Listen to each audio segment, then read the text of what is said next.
안녕하세요. 오늘은 산업인문학당 세 번째 시간 두보의 삶과 작품 세계에 대해서 한번 알아보겠습니다. 제가 두보의 작품은 그동안 쭉 봐왔지만은 삶에 대해서는 이번에 한번 전체적으로 삶을 한번 살펴봤는데 한마디로 이야기를 하자면은 참 안타까운 그런 좀 면이 있었습니다. 그래서 두보의 삶과 작품의 부제를 고통과 슬픔 그리고 연민 이렇게 한번 정해봤습니다. 두보는 712년에 태어나서 770년에 돌아가셨습니다.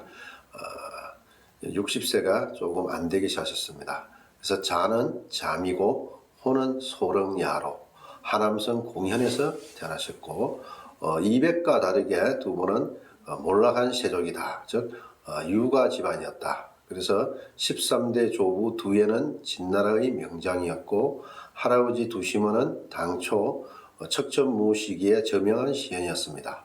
그리고 부친은 두한인데 최고 직위가 봉천 현령을 역임했습니다. 그리고 어릴 때 어머니를 여의고 낙양 고모집에서 성장하였습니다. 그래서 보면은 전체적으로 보면은 조금씩 가계가 기울어가는 그런 상황을 볼 수 있겠습니다. 자, 성장기를 볼 때 마찬가지로 두보도 어릴 때부터 아주 재능이 뛰어난 걸 알 수가 있습니다. 7살에 이미 시를 짓기 시작했고 10살 때부터는 많은 명사들과 교류를 하기 시작했습니다. 그래서 특히 한대의 문인 방구나 양웅에 비견될 만하다는 평가를 받기도 했습니다. 또한 몰락한 가문의 재건을 위해서 입신양명에 대한 욕망이 상당히 강했으나 사실상 2차례 과거시험 모두 낙방하고 또한 계속 끊임없이 재기를 모색하지만은 참 잘 안 풀리는 것 같아요. 보니까 두보는 독서와 만유는 실질적으로 중국에서 상당히 강조하는 부분입니다. 그래서 중국말에 보면은 만권의 책을 읽고 만리길을 여행한다. 이렇게 이야기할 정도로 더더욱이나 또한 만권의 책을 읽는 것보다도 만리 여행을 하는 게 훨씬 더 중요하다. 이런 말도 있습니다. 그리고 두보는 주로 아까 고모집에서 성장을 했다 하듯이 낙양에서 공부를 하며 전국을 유람하고 많은 인사들과 교류를 했습니다. 20살이 되는 731년에 오나라와 월나라 땅으로 떠났다가 735년에 낙양으로 돌아와서 진사시험을 봤는데 낙방을 했습니다. 당나라 과거제도에 대해서 한번 살펴보겠습니다. 당나라 과거제도는 여러 개 과가 있었지만은 초기에는 명경과 즉 경술에 밝은 사람 사서 오경을 중시를 했다면은 현종시기에 오면서 진사과가 이제는 많은 좀 영향을 끼칩니다. 왜 진사과가 중요해졌냐면은 진사과에 급제를 하면은 바로 중앙간세에 진출하기 때문에 그래요. 그런데 진사과의 주요 과목이 시와 부, 즉 문학을 중요시했다 이렇게 볼 수가 있겠습니다. 그러면 왜 진사과를 중요시하게 됐느냐 하면은 시를 잘 짓는 사람이 도덕성이나 정신력이나 언어 능력이나 창조성 등 다방면에서 재능이 있다고 봤었고 또한 문학을 하는 사람들, 시인들이 대중문화를 주도하기 때문에 명성을 얻기가 쉬웠다 이렇게 볼 수가 있겠습니다. 당나라 때는 외국에서도 많은 유학생들이 당에 갔었는데 우리가 잘 알고 있는 신라시대 최치원 선생도 당에 가서 과거에 급제를 했다 이런 이야기가 있죠. 그런데 최치원 선생이 봤던 과거는 빈공과다 이렇게 볼 수가 있겠습니다. 빈공과는 어떻게 보면 외국인들만 보는 외국인 특별 전형이라고 볼 수가 있어요. 그리고 여기에 급제를 하고 난 다음에 2년간 발령이 나지 않습니다. 그 기간 동안에 낙양을 유람했어요.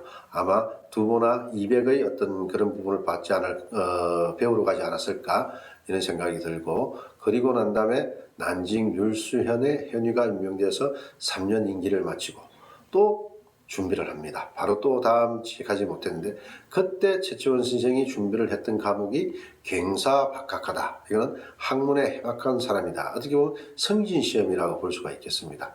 그런데 이 갱사박학가 황소의 난이 일어나면서 무기한 연기가 되고 언제 치러질지가 모르다 보니까 실질적으로 최치원 선생도 신라로 귀국하는 그런 상황이 생겼던 겁니다. 자, 다시 두보는 또 만유, 즉 유람을 떠납니다. 만유는 어떤 목적지를 정해두지 않고 다니는 걸 이야기를 하죠. 그래서 이번에는 산동 지역으로 가는데 산동 지역에는 태상가 아버지가 있었기 때문이다. 아버지는 산동성 연주에서 사마직이라는 하급 관리로 그 당시에 근무를 하고 있었어요. 그리고 태산이 있다 보니까는 가서 조금 한번 자기의 의지를 갖다가 되살리고자 했었는데 그 시가 736년 망학이라는 시가 있습니다. 그 아마 두보의 작품 중에서 가장 초기의 작품이라고 볼 수가 있고 그 마지막에 보면 결구에서 회당 능절정 일남중산소 이렇게 이야기합니다. 내가 반드시 저 산정에 올라서 여기서 회는 모이는 게 아니고 중국어에서는 가능성을 이야기합니다. 가능성이 있다 이렇게 볼 수 있나? 당은 당연히 마땅히. 그래서 내가 마땅히 저 능선의 정상에 올라서서는 일남 한번 둘러보겠다. 뭐가 둘러보겠나? 많은 산들이 작다는 것을 엄청나게 이런 25세 젊은이가 할 수 있는 포부를 밝혔다고 볼 수가 있습니다. 이때만 해도 상당히 의지가 강했다고 볼 수가 있겠죠. 자, 그러면 왜 태산을 갔었느냐? 태산은 우리가 이야기할 때 오악독존이다 이렇게 합니다. 태산은 오악 중에서도 어뜸이다. 동쪽은 태양이 떠오르는 곳이라 황제가 하늘에 제사를 지내는 봉선의식을 경하며 숭배한 산이다 해서 독존이라고 합니다.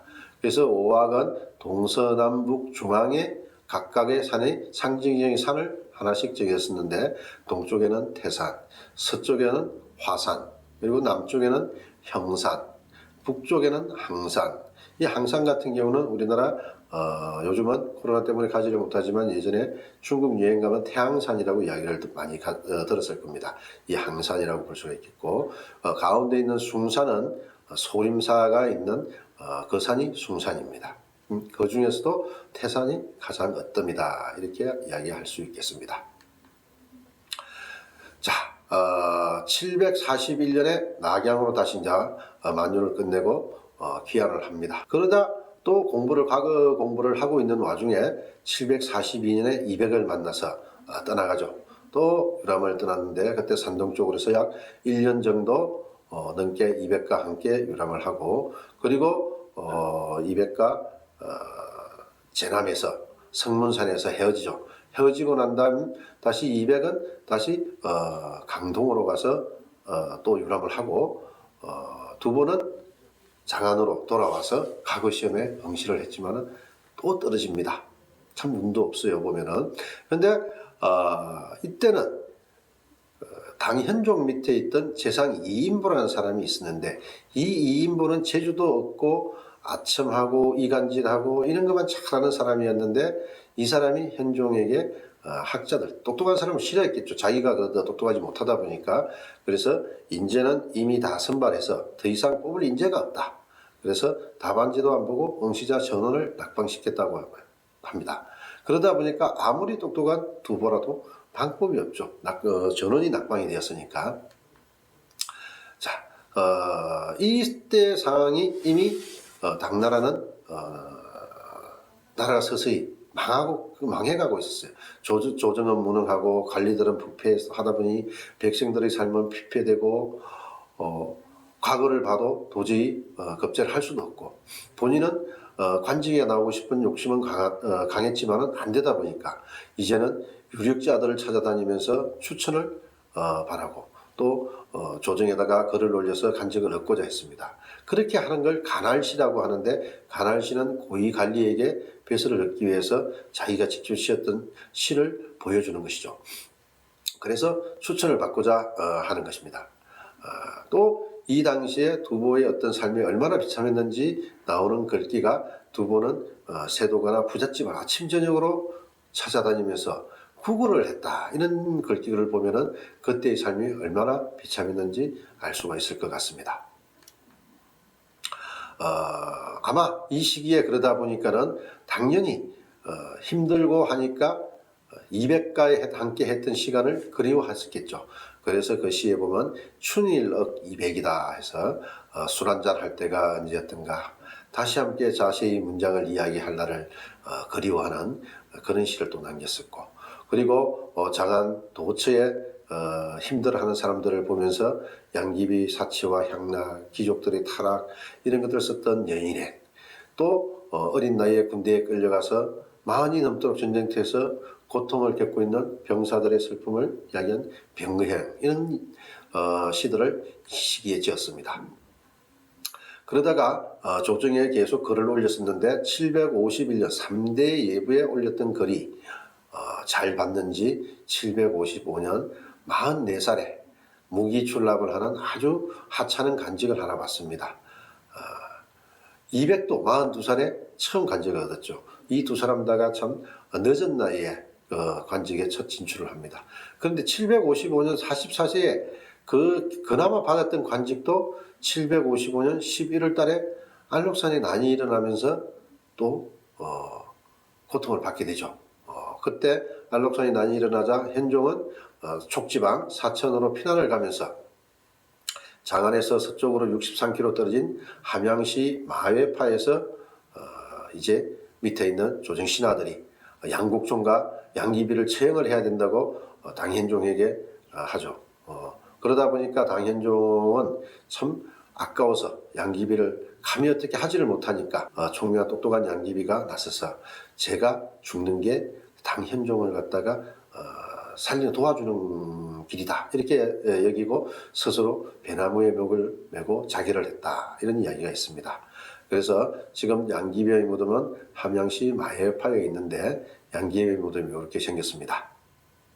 높이 3m의 방구형 반원으로 이렇게 생겼는데, 원래 처음에 조성할 때는 흙으로 봉분을 쌓은 봉토문이었으나 이 흙이 바르면은 다 예뻐진다고 해가지고 사람들이 전부 흙을 파가다 보니까 어쩔 수 없이 청나라 때는 벽돌로 이렇게 덮었답니다. 그래서 지금도 보면은 무덤에서 향기가 나고 비스개는 광채가 난다는 말이 떠돌면서 예뻐지려고 하는 사람은 지금도 이 마해파를 찾아 가서 양귀비 무덤을 보러 간다고 합니다. 756년에 이 200을 이야기할 때도 나왔지만은 이제 태자 이형이 영무에서 황제 숙종으로 등극을 했었죠. 그래서 이형이 영무에서 황제로 등극을 하고 나니까 두 번은 가족들을 부주에다가 피난을 시켜놓고 혼자 숙종이한테 가기 위해서 점령지를, 반란군이 있던 점령지를 빠져나오다가 잡혀가지고는 다시 장안으로 호송돼서 감금되었습니다. 그래서 장안에 갇혀 있을 때 이때 부주에 있는 가족을 그리워하며 쓴 시가 월야다, 이렇게 볼 수가 있습니다. 이 월야를 보면은 오늘 밤 부주의 달을 아내는 오직 홀로 보겠구나. 멀리 가련한 아이들은 장안을 그리는 마음 알지 못하고 향과 안개가 아내 머리 적시고 맑은 빛이 팔을 차갑게 하리라. 어느 때나 얇은 휘장에 기대어 눈물 마르는 돌을 비춘다. 서로가 이렇게 둘을 비춘다죠. 서로를 갖다가 한 사람은, 두 분은 장안에서 달을 바라보고 있고 아내는 부주에서 달을 바라보면서 서로 만나지 못하고 애틋하게 눈물만 흘리는 그런 상황을 묘사했다고 볼 수가 있겠습니다. 또 그 다음에 봄이 오자 나라는 전란으로 황폐가 되었지만 세월이 어쩔 수 없이 또 봄이 되니까 산천초목이 푸르게 하는 걸 보면서 춘망이라는 시, 아주 두부시의 대표작이라고 할 수 있는 춘망을 썼습니다. 나라는 파괴되었으나 강산은 여전하고 봄이 오니 성안에 초목이 짙구나. 꽃피는 시절이라 느끼니 눈물이 흐르고 이별의 한 해 새소리에도 마음이 놀라네. 난이 오랫동안 이어지고 있으니 집 소식은 만큼만큼 귀중하다. 흰머리는 긁을수록 더욱 짧아져 아예 비녀를 꽂을 수가 없다. 여기서 맨 끝에 있는 혼욕불성잠이다 하는데, 잠이 우리가 비녀잠. 예전에는 남자들도 머리를 이렇게 따서 뒤에다가 비녀를 꽂았었죠. 그래서 워낙 이제는 머리도 다 빠지고 자신의 어떤 신세를 갖다가 이야기했다고 볼 수가 있겠습니다. 두 번은 참 입신양명에 대한 의지가 강했습니다. 그러다 보니까 757년 4월에 장안을 탈출합니다. 그리고는 그 당시에 봉상에 있는 숙종을 찾아가죠. 숙종을 찾아가는데 아무래도 반란군 사이를 뚫고 나가다 보니까는 뭐 말은 몰골이 말이 아니겠죠. 발도 다 들어 옷도 다 찢어지고 신발도 다 떨어지고 그렇게 해가지고 숙종을 찾아갔으니 숙종이 얼마나 감동을 했겠어요. 그래서 드디어 숙종은 5월 16일 두부에게 자섭유라는 배설을 내립니다.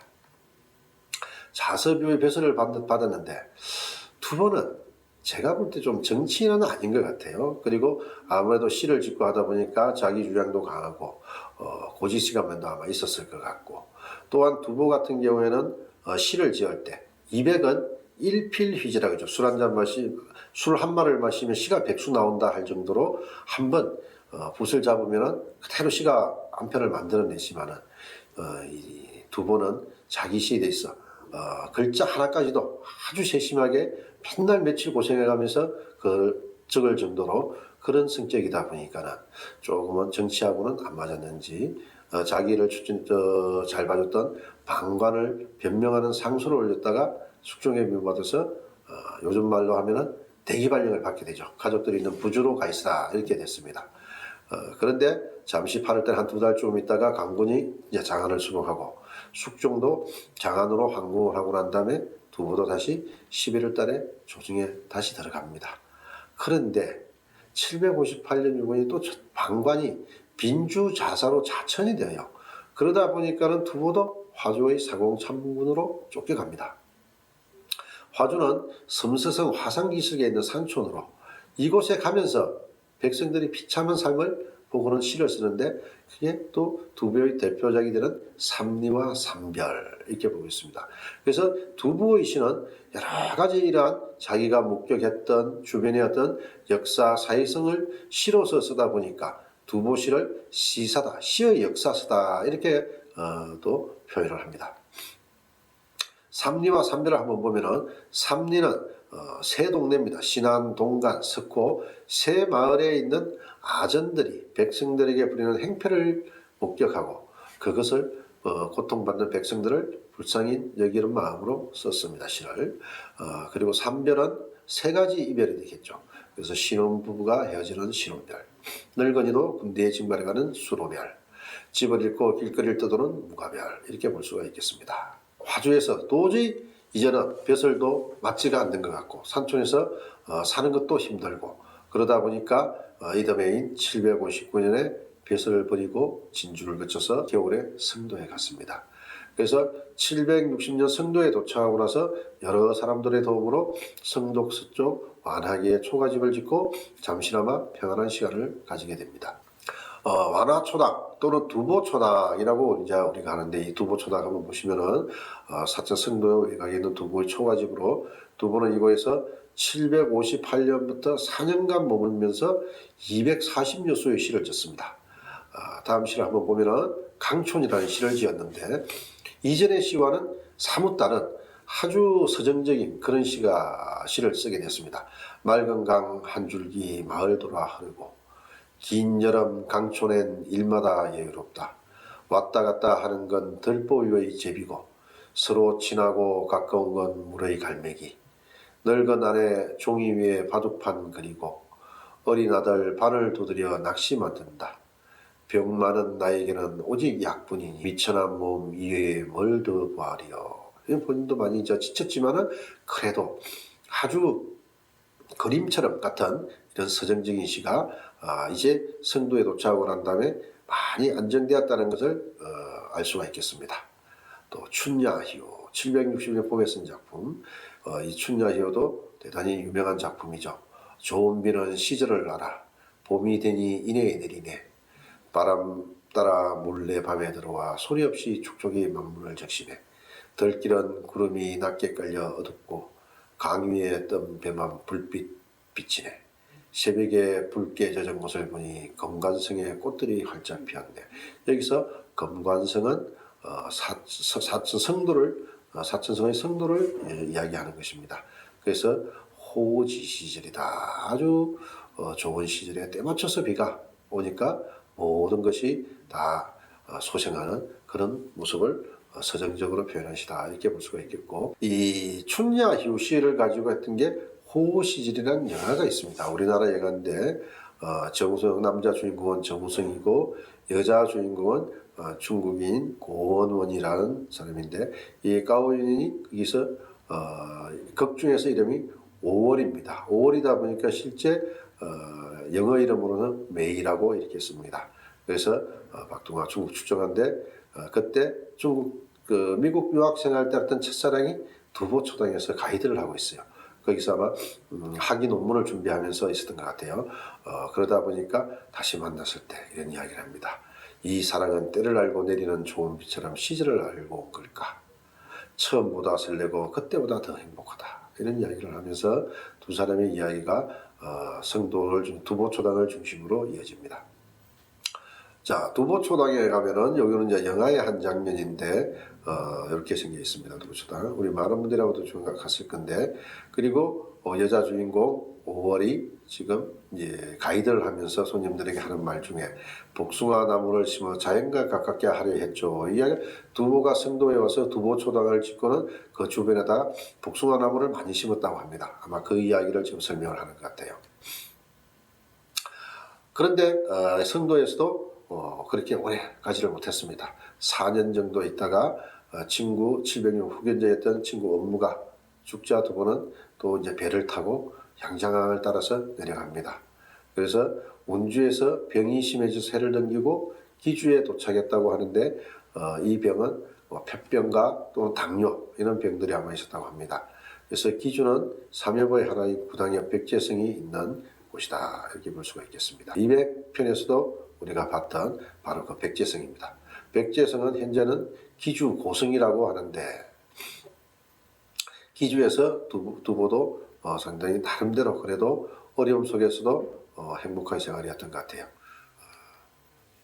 그래서 766년부터 768년까지 기주에서 약 2년간 이렇게 지었는데 이 시기에 시를 무려 430수나 썼다고 할 정도니까 엄청난 시작을 했던 것 같습니다. 그리고 767년 중량절은 음력 9월 9일인데 등고 높은 산에 올라갔습니다. 그래서 그때 썼던 시가 등고인데 여기서 보면은 중국에서는 예로부터 중량절에 가족이나 친구들과 함께 높은 곳에 올라가는데 올라갈 때는 붉은 수유, 우리 산수유하고 같은 겁니다. 그래서 붉은 수유를 담은 주머니를 차고 높은 곳에 올라가서 국화주를 마시는 풍습이 있습니다. 그래서 붉은색은 붉은 수유는 액기를 쫓는 그런 의미가 되겠고 국화주를 마시는 것은 건강이나 평안을 높이는 풍습이라고 볼 수가 있겠습니다. 등고 이렇게 높은 데 올라갔고 그런데 등고에서 보면 한번 읽어보면 바람은 세차고 하늘은 높아 원숭이 울음소리 슬프고 맑은 물가 백사장에 새들 날아온다. 먼 곳 나뭇잎은 쓸쓸히 떨어지고 마를 리 없는 장강은 도도히 흐른다. 말리박 슬픈 가을 언제나 나그네 한평생 병 많은 몸 홀로 높은 데에 오른다. 가난과 고통의 기민머리 하얗게 셔지고 새약해져 다시 탁주마저 꺼내야겠다. 여기서도 마찬가지로 조발백제성 200에서는 거기서도 원숭이가 야간에서는 원숭이 울음소리가 그치지 않는다 했는데 이 지역이 원숭이가 많이 사는 곳이기 때문에 이때도 두보도 원숭이 소리를 들은 것 같아요. 조발백제성이 있었던 200이 조발백제성을 쓰고 백제성을 떠난 8년 후가 되겠습니다. 이 등고를 쓴 것은. 그리고 본인이 아까 이야기했듯이 중량절에는 가족 친구들과 함께 높은 곳에 올라가는데 이 두보는 홀로 높은 데에 올랐다 하는 거 보니까 이제는 많이 지쳤다고 볼 수 있겠죠. 그리고 가난과 고통에 이미 머리를 하얗게 쉬고 술을 탁주마저 끊어야겠다 하는데 어떻게 보면은 200보다도 두보가 더 술을 많이 마셨다 이런 이야기도 있습니다. 그래서 두보 또한 아주 술을 좋아했던 그런 시인이다 볼 수 있겠습니다. 그리고 등악양류라는 시가 나오는데 768년 이제 58세에 기주 백제성을 떠나서 강릉에 잠깐 들렸다가 동중호까지 갑니다. 그래서 동중호 아마 요즘은 모르겠는데 제가 학교 다닐 때는 이 등악양류라는 시가 있었죠. 그래서 옛날부터 동중호를 들었는데 오르래야 악양루에 오르는구나. 오와 초는 동가나무로 갈라졌지만 하늘과 땅은 밤낮으로 떠 있구나. 친척과 아버지 소식 안 잡고 늙고 병든 몸은 외로운 배 안에 있다. 고향 땅은 여전히 난리 중이니 난간에 기대어 눈물을 흘리노라. 오나라와 초나라 있는데 오나라 동조를 기준으로 해서 동가남으로 오와 초가 있었다 이렇게 보겠고 고향 땅은 여전히 난리 중이었으니까 아마 이 부분이 난이 계속 병정 지방을 계속 난들이 있으면서 당나라가 여전히 힘든 상황을 이야기하고 스스로에 대해서 슬픔을 담았다 이렇게 볼 수가 있겠습니다. 그리고 770년 담주에서 봄을 맞이해야 합니다. 담주에서 봄을 맞이 않고 4월 달에는 형주로 또 피난을 갔다가 또 침주로 갈 계획인데 레양에서 홍수로 길이 막혀서 다시 담주로 돌아갔다 이게 있습니다. 이때 보면 아마 이게 물길이 홍수로 강물이 거세지니까 거슬러 올라가지를 못하고 강물을 따라서 간 것 같아요. 그렇게 가다가 담주와 악양 사이 배 위에서 생을 마감했다 이렇게 나옵니다. 그런데 두보의 이야기에 보면은 구당서나 신당서 모두 내양 헬령이 보낸 술과 고기를 먹고 사망했다 이런 이야기가 나옵니다.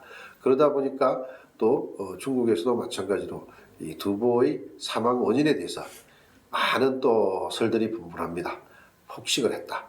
갑자기 못 먹다가 술과 고기가 오니까 폭식을 해서 그렇게 됐다는, 그러니까 어떻게 보면은 배가 터졌다 이런 이야기도 나오고, 아니면 갑자기 먹다 보니까 급체를 했다 이런 이야기도 나오고, 그리고 중국의 사상가인 상하이 대학도 하고 현대 사상가인 꺼모르 같은 경우에는 식중독이다 이런 이야기를 했습니다. 아마 레양 헬령이 이렇게 술하고 고기를 보냈는데 조금 보내지는 않았고 많이 보냈으니까는 그 많이 보낸 술과 고기를 맨날 며칠 굶다가 먹으니까 많이 먹지를 못했을 거고, 그럼 다음날 또 먹으려고 남겨두기 위해 가지고 했는데 그게 요즘 뭐 저장 시설이나 이런 게 좋지 못하다 보니까는 아마 상하지 않았을까.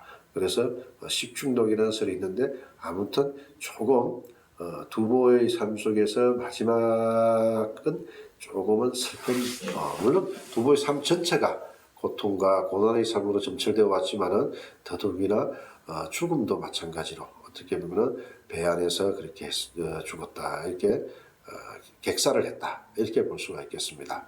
그런데 두보는 이 많은 시들을 이 어려운 상황에서도 끊임없이 시를 써왔던 겁니다.